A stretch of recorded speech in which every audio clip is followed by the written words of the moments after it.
A billionaire disguised as a homeless man walked into a luxury restaurant and ordered the most expensive steak on the menu, just to see the true faces of those in power. He was humiliated, threatened, and quietly set up for something far worse. When the steak was placed before him, a black waitress silently slipped a small piece of paper into his hand. He read it and froze completely. Not from fear, but because for the first time that night, someone dared to tell him the truth. That note stopped him from eating and prepared him to destroy everything. But what did it say? The clothes Frank Grant wore that evening were older than most of his employees. 35 years old, to be exact. A faded jacket with holes at the elbows and pants stained with memories he had never been able to wash away. He kept them in the back of his penthouse closet, hidden behind rows of tailored suits worth more than some people's annual salaries. Tonight, for the first time in decades, he put them on again. His assistant Diana stood by the door, watching him with barely concealed concern. She had worked for him for 12 years and had seen him make decisions that shook entire industries. But this was different. "You could send someone else," she said. "A professional inspector. Someone trained for this." Frank looked at her through the mirror as he smeared dirt across his face. "No one can see what I need to see." The anonymous letter had arrived a week ago. No return address, just a short video clip and 3 sentences typed on plain paper.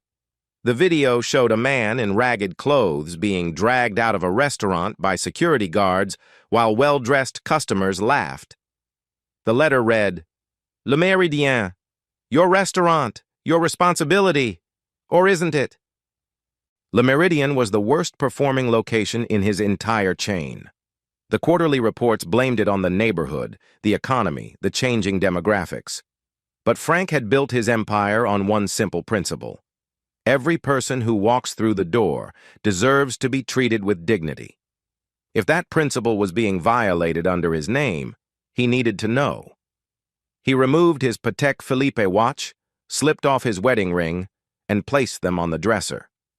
The only thing he kept was a small phone hidden in a compartment he had carved into the sole of his shoe, capable of recording audio and making emergency calls.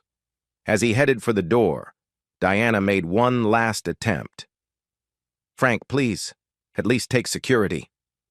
He stopped and turned to face her. The scar on his right hand, the one he had carried since he was 23 years old, since a chef had poured boiling water on him for daring to search through a restaurant's garbage, seemed to burn under his skin. 35 years ago, no one protected me, he said quietly. And no one is protecting the people walking into that restaurant right now. That's why I have to go alone. Diana nodded reluctantly. "I'll be parked across the street with the legal team. One signal from that phone and we're inside in 30 seconds.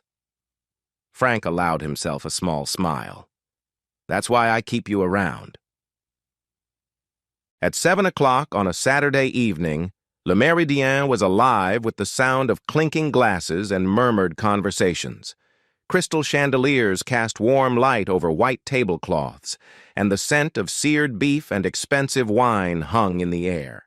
The clientele was exactly what you would expect. Men in designer suits, women dripping with jewelry, all of them paying $200 a plate for the privilege of being seen in the right place. Sonia Williams had worked there for 3 years.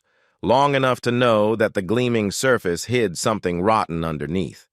She moved between tables with practiced efficiency, refilling water glasses and clearing plates, invisible in the way that service workers were supposed to be. Her feet ached from standing since noon, but she couldn't afford to slow down. Her 7-year-old daughter Lily had another doctor's appointment next week, and the copay for her asthma medication had gone up again. Her younger brother's college tuition was due at the end of the month. She had learned long ago to read people by their eyes. It was a survival skill from a childhood spent navigating spaces where she didn't belong. She could tell within seconds whether a customer would tip generously or stiff her, whether they saw her as a person or just part of the furniture. When the front door opened and a homeless man walked in, she saw immediately that something was wrong. Not with him, with everyone else. He was disheveled, yes. His clothes were torn and dirty, his beard unkempt, and he carried the unmistakable odor of someone who hadn't showered in days.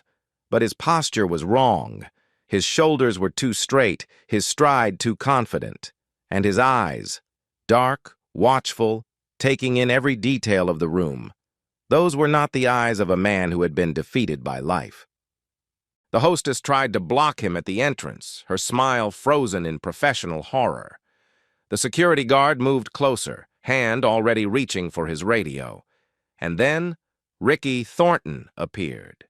Ricky had been the manager of Le Méridien for 5 years. He was the kind of man who wore his authority like a weapon, wielding it against anyone he deemed beneath him, which was almost everyone. He smiled at corporate executives and investors, but Sonia had seen the way he spoke to busboys and dishwashers when he thought no one was watching. "Sir," Ricky said, his voice dripping with false politeness, "I'm afraid you've made a mistake.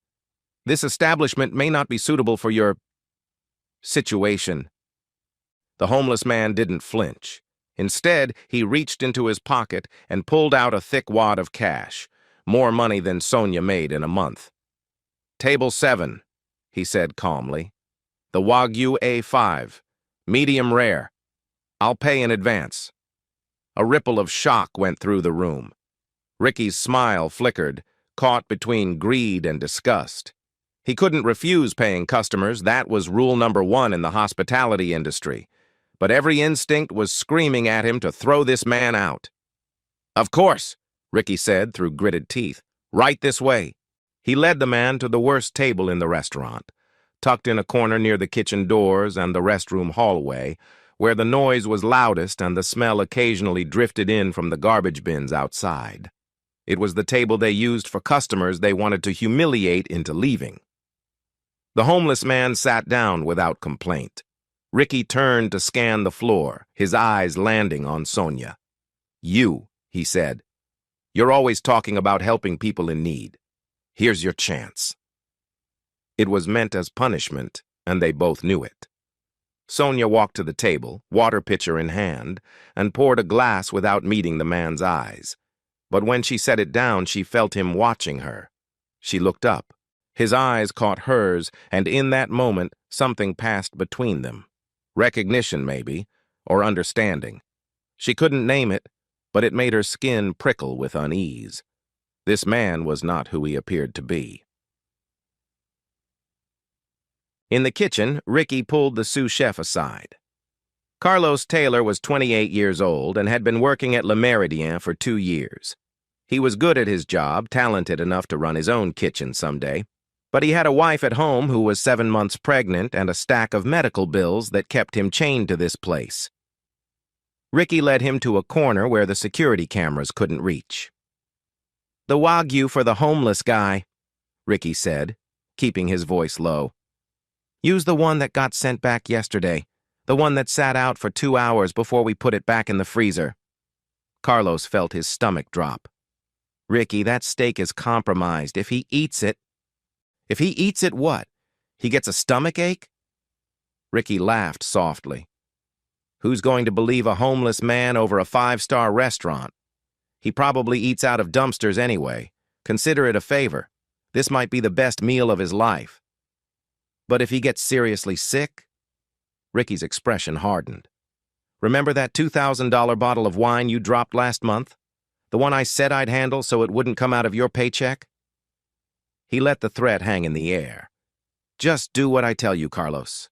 Unless you want to start explaining to your pregnant wife why you're unemployed." Carlos stood frozen, caught between his conscience and his fear. Finally, he nodded. Ricky patted him on the shoulder. "Good man." Neither of them noticed Sonia standing behind the spice rack, close enough to hear every word. Her heart was pounding so hard, she was certain someone would hear it. She pressed herself against the wall, barely breathing, as Ricky walked past her and back out to the dining floor. Carlos turned and nearly collided with her. Their eyes met, and she saw the guilt written across his face. He knew she had heard. He shook his head slowly, a silent warning. Don't do anything. Don't say anything. Forget what you heard. Then he walked away, leaving Sonia alone with a choice that could cost her everything. If she stayed silent, she would keep her job. She would pay for Lily's medicine and her brother's tuition. She would survive. If she spoke up, no one would believe her. Ricky would destroy her reputation and fire her on the spot. She would lose everything she had spent years building. But if she did nothing, that man was going to eat poisoned food, and whatever happened to him would be on her hands. Sonia walked back to the dining floor on legs that felt like they belonged to someone else. Her hands trembled as she picked up a tray of empty glasses, and she had to focus on each step to keep from stumbling. The conversation she had overheard played on repeat in her mind. Compromised meat, 2 hours at room temperature. Who's going to believe a homeless man? She glanced toward table 7. The man sat there quietly, studying the menu as if he had all the time in the world. He didn't look like someone about to be poisoned. He looked like someone waiting for something. The cameras. Sonia's eyes flicked upward to the small black domes mounted in the corners of the ceiling. There were 6 of them covering the main dining area, plus 2 more near the entrance and 1 pointing at the bar. Ricky reviewed the footage every night, looking for any excuse to dock wages or write up employees. Last month, he had fired a busboy for taking a 5-minute break that wasn't authorized. The cameras saw everything. If she approached the man and warned him out loud, Ricky would know within hours. She would be fired before sunrise, blacklisted from every restaurant in the city. And then what? How would she pay for Lily's medication? How would she help her brother finish college? But if she stayed silent, that man could end up in the hospital. Or worse. She set down the tray and pretended to reorganize the silverware station, buying herself time to think. There had to be a way. There had to be something she could do that the cameras couldn't catch. The staff bathroom. It was the only room in the building without surveillance. Ricky had complained about it once, saying he wanted to make sure employees weren't wasting time in there. But the owner had refused, citing privacy laws. That was where she could write something down, something small enough to hide in her palm. Before she could move, Ricky appeared at her elbow. His presence was like a cold draft, making her stiffen involuntarily. "You've been standing here for 3 minutes," he said, his voice low and pleasant, the way it always was when he was about to say something cruel. "Is there a problem?" Sonia forced herself to meet his eyes. "No problem. Just organizing the station." Ricky's gaze drifted toward table 7. "I noticed you looking at our special guest. Quite a lot, actually. I was just checking if he needed anything." "He doesn't need anything." Ricky leaned closer, and Sonia could smell his cologne, something expensive that always made her slightly nauseous. "He's going to eat his meal, realize he doesn't belong here, and leave. That's the plan. Understood?" Sonia nodded, not trusting herself to speak. "Good." Ricky smiled, but his eyes stayed flat and cold. "Don't do anything stupid, Sonia. You have a lot to lose." He walked away, stopping to chat with a table of regulars, his demeanor transforming instantly into warmth and charm. Sonia watched him go, her heart hammering against her ribs. He knew something was off. He was watching her now. She had to be careful. She had to be smart, and she had to move fast. The staff hallway was empty when Sonia slipped away. She walked quickly, keeping her head down, counting her steps until she reached the bathroom door. Inside, she locked herself in and leaned against the sink, taking deep breaths to steady her nerves. Her reflection stared back at her. A tired woman in a black uniform, hair pulled back in a tight bun, dark circles under her eyes. She looked like someone who had been surviving for so long she had forgotten what it felt like to live. But she also looked like her mother. The memory came unbidden, sharp and clear. Her mother on her deathbed, thin fingers wrapped around Sonia's hand, voice barely above a whisper. "Baby girl." There's going to come a time when doing the right thing means losing everything. But if you don't do it, you'll lose yourself, and that's worse. That's always worse. Sonia had been 24 then, already pregnant with Lily, already abandoned by the man who had promised to stay. She had thought she understood what her mother meant. Now, 8 years later, standing in a bathroom stall with a decision that could destroy her life, she finally did. She reached into her apron pocket and pulled out her order pad. Her hands shook as she tore off a small piece of paper, no bigger than a matchbook. She found a pen and wrote quickly, her handwriting cramped and uneven. Don't eat. The meat is spoiled. Intentional. They want to hurt you. She read it twice, then folded it until it was small enough to hide in the curve of her palm. The paper felt like it weighed 1,000 pounds. Now came the hard part. Carlos was plating the steak when Sonia walked back through the kitchen. She saw him hesitate as he placed the meat on the white porcelain dish, his jaw tight with something that might have been guilt. The steak looked perfect, seared to a deep brown, glistening with butter, accompanied by roasted vegetables and a drizzle of reduction sauce. No one looking at it would ever guess what it really was. Sonia stopped beside him, pretending to check on another order. "Carlos," she said quietly, "you can't let this happen." He didn't look at her. "I don't know what you're talking about." "That steak sat out for 2 hours. You know what that means. Food poisoning at minimum. If he has any underlying health conditions—" "Stop!" Carlos finally turned to face her, and she could see the fear in his eyes, the desperate calculation of a man trying to protect what little he had. "I have a baby coming in 2 months. My wife can't work right now. If I lose this job—" "And if that man dies? Can you live with that?" Carlos's face contorted with anguish. "What do you want me to do, Sonia? Go out there and tell everyone Ricky ordered me to serve bad meat? Who's going to believe me? Ricky will deny everything, fire me for lying, and make sure I never work in this industry again." Sonia wanted to argue, wanted to shake him until he saw reason. But looking into his eyes, she understood. He wasn't a bad person. He was a trapped person, just like her, just like everyone who worked in places like this, where the people at the top held all the power and the people at the bottom held all the risk. "Fine," she said softly. "You didn't see anything. You don't know anything." Relief flooded Carlos's face, followed immediately by shame. He opened his mouth to say something, an apology maybe, or a justification, but Sonia had already turned away. She would do this alone. The plate was ready. Sonia picked it up from the pass, balancing it on her palm with practiced ease. The steak was still sizzling slightly, sending up wisps of fragrant steam. To anyone watching, it would look like she was simply doing her job, bringing a meal to a customer. She walked through the dining room, weaving between tables, her eyes fixed on the corner where the homeless man sat.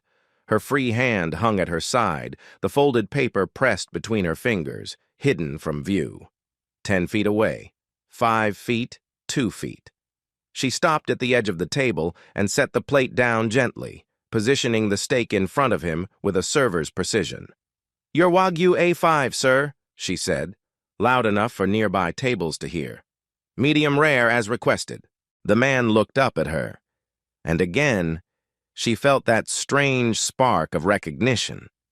His eyes were dark and intelligent, studying her with an intensity that made her skin prickle. She had the sudden, irrational thought that he could see right through her, that he already knew everything she was about to tell him. She placed the silverware beside the plate, and as she did, her hand brushed against his. In that brief moment of contact, she pressed the folded paper into his palm, feeling his fingers close around it instinctively. "Enjoy your meal," she said, holding his gaze for just a second longer than necessary. Then she turned and walked away, her heart pounding so loudly she was certain the entire restaurant could hear it. Frank watched the waitress retreat. His hand closed around the small piece of paper she had given him. Her face had been carefully neutral, but her eyes, those dark, knowing eyes, had been screaming a warning. He waited until she was across the room, then casually dropped his hand below the table and unfolded the note. Don't eat. The meat is spoiled, intentional. They want to hurt you. He read the words 3 times, letting them sink in. Then he looked down at the beautiful steak sitting in front of him, the meal that was supposed to make him sick, to punish him for daring to exist in a space where people like him weren't welcome. Something cold and hard settled in his chest. It wasn't anger, not yet. It was something older, something he had buried deep inside himself 35 years ago and thought he had forgotten. He remembered being 23, hungry and desperate, digging through a restaurant's garbage for scraps of food. He remembered the chef who had caught him, the pot of boiling water that had been thrown at his hands, the searing pain that had made him scream. He remembered the laughter of the kitchen staff, the way they had called him names, told him he was worthless, that he deserved to suffer for being poor. The scar on his right hand throbbed with phantom pain. He had built his empire to prove them wrong. Every restaurant he owned was supposed to be different, a place where dignity wasn't reserved for the wealthy, where every person who walked through the door was treated with respect. That was the whole point. That was the only thing that had ever mattered. And now, in one of his own restaurants, they were trying to poison a man they thought was homeless. Frank set down the knife and fork he had been holding. He wouldn't eat. He wouldn't leave. He would sit here and watch. And when the time was right, he would burn this whole rotten system to the ground. 20 minutes passed. The steak sat untouched, growing cold on its plate. Frank remained in his seat, occasionally sipping water, his eyes moving slowly around the room. From behind the bar, Ricky watched with growing unease. The homeless man should have eaten by now. He should have been halfway through the meal, already starting to feel the effects of the bacteria multiplying in his gut. Instead, he just sat there, calm and still, like he was waiting for something. Ricky smoothed down his tie and walked over to table 7, his customer service smile firmly in place.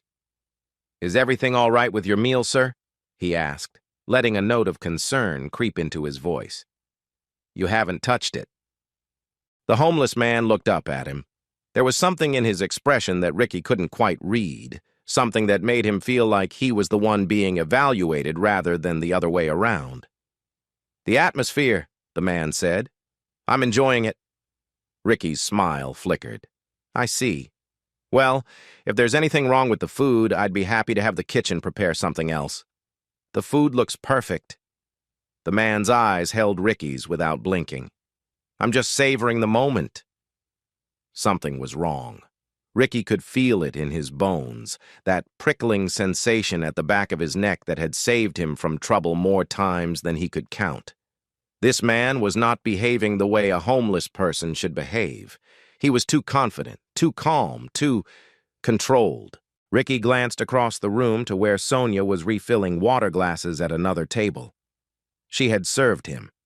She had been alone with him for a few seconds. Had she said something? Done something? He would deal with her later. Right now, he needed to handle the situation in front of him. "Well," Ricky said, keeping his voice pleasant, "please let me know if you need anything at all." He walked away, but his mind was racing. The longer that man sat there without eating, the more dangerous this became. If he complained to corporate about his treatment, if he called the health department, if he made any kind of scene, Ricky needed to get him out of the restaurant. Now. The confrontation came 30 minutes later. A woman at a nearby table, draped in diamonds and designer clothes, waved Ricky over with an imperious gesture. Her husband sat beside her, looking embarrassed but unwilling to intervene. "This is unacceptable," the woman hissed, barely keeping her voice down. "We're paying $400 for dinner and we have to sit near that?" She gestured toward Frank with unconcealed disgust. The smell alone is ruining my appetite. Ricky nodded sympathetically. I completely understand, ma'am. Let me handle this. He walked back to table 7, his stride more purposeful now, his smile replaced by a businesslike expression. Sir, he said, I'm afraid I need to ask you to leave. We have other guests who require this table. Frank looked up at him calmly. I've paid for my meal. I'll refund your money in full. I don't want a refund. I want to sit here. Ricky felt his patience fraying. Around them, other diners were starting to notice the exchange, conversations dying down as heads turned in their direction. Sir, I must insist. On what grounds? Frank's voice was quiet, but carried clearly. I've paid for my food. I'm not disturbing anyone. I'm simply sitting here, in a seat I've paid for, in a restaurant that's open to the public. What law am I breaking? Ricky opened his mouth and closed it again. The man was right, technically. He couldn't forcibly remove a paying customer without cause, not with this many witnesses around. If this turned into a scene, if someone recorded it on their phone, the publicity nightmare would be enormous. He needed another approach. His eyes found Sonia again, and suddenly the solution became clear. If he couldn't blame the customer, he would blame the staff. He would turn this into a disciplinary issue, remove the inconvenient witnesses, and deal with the homeless man quietly after the crowd thinned out. Ricky straightened his jacket and raised his voice, loud enough for the surrounding tables to hear. Sonia Williams, please come here. Sonia looked up from across the room, her face carefully blank. She set down the water pitcher she was holding and walked over, each step slow and deliberate. Yes, she said. Ricky turned to face her, making sure his expression conveyed righteous disappointment. I've received complaints that you were inappropriate with this guest, that you made comments that were unprofessional and offensive. Sonia's eyes widened. That's not true. I didn't say anything. Multiple witnesses, Ricky continued, talking over her, have reported that you deliberately tried to embarrass this gentleman. In light of this, I have no choice but to suspend you immediately, pending a full investigation. The dining room had gone silent. Every eye was fixed on the confrontation unfolding at table 7. Sonia stood frozen, her mouth open in disbelief, unable to form words. Across the room, Carlos watched from the kitchen doorway, his face pale with guilt. He knew the truth. He knew Sonia had done nothing wrong, that Ricky was lying to cover his own crimes. But he couldn't speak. His wife, his baby, his future, everything depended on his silence. He lowered his eyes and stepped back into the kitchen. Sonia was alone. The moment stretched into an eternity. Sonia stood in the middle of the restaurant, surrounded by strangers who were watching her humiliation like it was dinner theater. Ricky's words echoed in her ears. Suspended, investigation, inappropriate. Each one a nail in the coffin of her career. She thought about Lily, at home with the babysitter, probably already asleep. She thought about the stack of medical bills on her kitchen counter, the tuition payment due next week, the carefully constructed life that was crumbling around her. She had done the right thing. She had risked everything to warn a stranger, and now she was being punished for it, while the real criminal stood in front of her with a self-righteous smile on his face. Tears burned at the backs of her eyes, but she refused to let them fall. She would not give Ricky that satisfaction. I didn't do anything wrong, she said, her voice steady despite the tremor in her hands. I served him his food. That's all I did. Ricky shook his head sadly. The witnesses say otherwise. Please collect your things and leave the premises. We'll be in touch about next steps. Sonia looked around the room, searching for someone, anyone, who might stand up for her. The other servers avoided her gaze. The customers watched with mild interest, already composing the story they would tell their friends tomorrow. No one moved. No one spoke. She was invisible. She had always been invisible. And then, from the corner table, a voice cut through the silence. "She didn't say anything inappropriate." Everyone turned to look at the homeless man who was rising slowly from his seat. "She brought me my food," he continued, his voice calm and clear. "She was polite and professional, that's all." Ricky's expression hardened. "Sir, this is an internal matter." "No." The word was quiet, but it carried the weight of absolute authority. "This is a public accusation made in front of dozens of witnesses. If you're going to fire this woman, you should at least have the decency to do it honestly." Something in his tone made Ricky take a step backward. The homeless man's posture had changed, his shoulders squaring, his chin lifting. He no longer looked like someone society had discarded. He looked like someone who was used to being obeyed. "Who are you?" Ricky demanded. The man smiled, but there was no warmth in it. "I think it's time you found out." Frank reached down and removed his shoe. The diners closest to him recoiled, expecting the worst, but instead of the smell they anticipated, they watched in confusion as he pulled a small phone from a hidden compartment in the sole. He pressed a button, and within 30 seconds, the front door of Le Méridien swung open. Diana walked in first, her heels clicking sharply against the marble floor.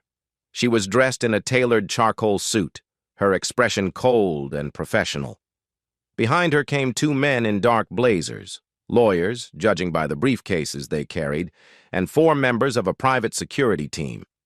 They had been waiting in the black SUV parked across the street, monitoring the situation through the open line on Frank's phone. The restaurant fell into stunned silence. Diana crossed the room and stopped beside Frank, her posture radiating authority. She turned to address the crowd, her voice cutting through the stillness like a blade. "Ladies and gentlemen, I apologize for the disruption. Allow me to introduce Frank Grant, founder and owner of the entire Le Méridien restaurant chain." A gasp rippled through the dining room. The wealthy woman who had complained earlier turned pale, her hand flying to her mouth. Her husband stared at Frank with dawning horror, already calculating the social damage of what they had done. Ricky stood frozen, his face draining of color. His mouth opened and closed, but no sound came out. He looked like a man watching his entire world collapse in slow motion. Frank stepped forward, and even in his ragged clothes, even with dirt still smeared across his face, he carried himself with the unmistakable presence of a man who had built an empire from nothing. "I've been recording everything tonight," he said, holding up the phone. "Every word, every interaction, including a very interesting conversation that took place in your kitchen about 45 minutes ago." Ricky's eyes widened. "I don't know what you're talking about." "Really?" Frank gestured toward the untouched plate on table 7. "Then perhaps you can explain what's wrong with this steak. The one you ordered your sous chef to prepare using meat that had been sitting at room temperature for 2 hours before being refrozen." The crowd erupted in murmurs of disgust and disbelief. Several diners pushed their own plates away, suddenly suspicious of everything they had been served. Ricky shook his head frantically. "That's a lie. I never said anything like that. This is slander." Frank turned toward the kitchen doorway where Carlos stood frozen, his face ashen. "Carlos Taylor," Frank called out. "You have a choice right now. You can tell the truth about what happened tonight, or I can play the recording and let everyone hear your voice agreeing to serve contaminated food to a customer." Carlos didn't move. His eyes darted between Frank and Ricky, trapped between 2 impossible options. Sweat beaded on his forehead. "Think about your wife," Frank continued, his voice softening slightly. "Think about your baby. Do you want to be the man who stood by and let this happen? Or do you want to be the man who finally did the right thing?" The seconds stretched into eternity. Carlos looked at Sonia, who stood alone in the middle of the room, her career in ruins, her reputation destroyed, all because she had chosen to warn a stranger instead of protecting herself. She had been braver than him. She had risked everything while he had hidden in the kitchen, too afraid to speak. Carlos stepped forward, his voice cracking as he spoke. "Ricky ordered me to use the steak that was sent back yesterday. It had been left out for almost 2 hours before we put it back in the freezer. He said no one would believe a homeless man if he got sick. He said it would teach him a lesson for coming here." The dining room exploded. Customers shouted in outrage, some already reaching for their phones to call lawyers or journalists. The security team moved to block the exits, ensuring no one left before the situation was resolved. Ricky backed away, his hands raised defensively. "He's lying! This is a conspiracy! I've worked here for 5 years! I would never—" "The recording doesn't lie," Frank interrupted, "and neither do the financial records my team has been reviewing for the past week. Embezzlement, falsified inventory reports, systematic theft from this restaurant for years. Did you really think no one would notice?" Ricky's facade finally crumbled. The charming, confident manager disappeared, replaced by a desperate, cornered animal. He turned and tried to run, but the security team was faster. 2 of them caught him before he reached the door, restraining him as he struggled and cursed. "You can't do this to me!" Ricky screamed. "I'll sue you! I'll destroy you!" Frank walked toward him slowly, stopping just a few feet away. 35 years ago, he said quietly, a man poured boiling water on my hands because I was hungry and desperate. He laughed while I screamed. He told me I was worthless, that I deserved to suffer for being poor. He held up his right hand, showing the faded scar that crossed his skin. I built this company so that no one would ever be treated that way in a place that belonged to me. And you turned it into exactly the kind of place I swore to destroy. Ricky stared at him, all the fight draining from his body. "The police are on their way," Diana announced. "Mr. Thornton will be facing charges for attempted poisoning, embezzlement, and fraud." As if on cue, sirens wailed in the distance, growing closer. An hour later, the restaurant had emptied. The police had taken Ricky away in handcuffs, still protesting his innocence to anyone who would listen. The other diners had been sent home with refunds and apologies. The staff had been dismissed for the night, told that representatives from corporate would be in touch about the future. Only Frank and Sonia remained. She sat at a table near the window, staring at her hands. The adrenaline had faded, leaving behind a bone-deep exhaustion. She had done the right thing. She had saved a man's life. And yet she felt hollow, uncertain of what came next. Frank approached and sat down across from her. He had washed the dirt from his face, though he still wore the same ragged clothes. Up close, without the disguise of grime and desperation, she could see him clearly for the first time. The sharp intelligence in his eyes, the quiet strength in his bearing. "You knew," he said. "When you wrote that note, you knew it could cost you everything. Your job, your daughter's health care, your brother's education. Why did you do it?" Sonia looked up at him. "Because 35 years ago, someone didn't help you when you needed it, and you've been carrying that scar ever since." Frank's expression shifted, surprise breaking through his composure. "How did you know?" "I saw it in your eyes," she said simply. "When I brought you the water, I looked at you and I knew. Those weren't the eyes of a homeless man. Those were the eyes of someone who used to be homeless, someone who remembered what it felt like." Frank was silent for a long moment, studying her face. "You read people," he said finally. "That's a rare gift." "It's not a gift. It's survival." Sonia's voice was steady, but there was a weight behind her words. "When you grow up the way I did, you learn to see what people are really thinking. It's the only way to stay safe." Frank nodded slowly. He understood that kind of survival better than most. "What happens now?" Sonia asked. "The restaurant will close for renovations.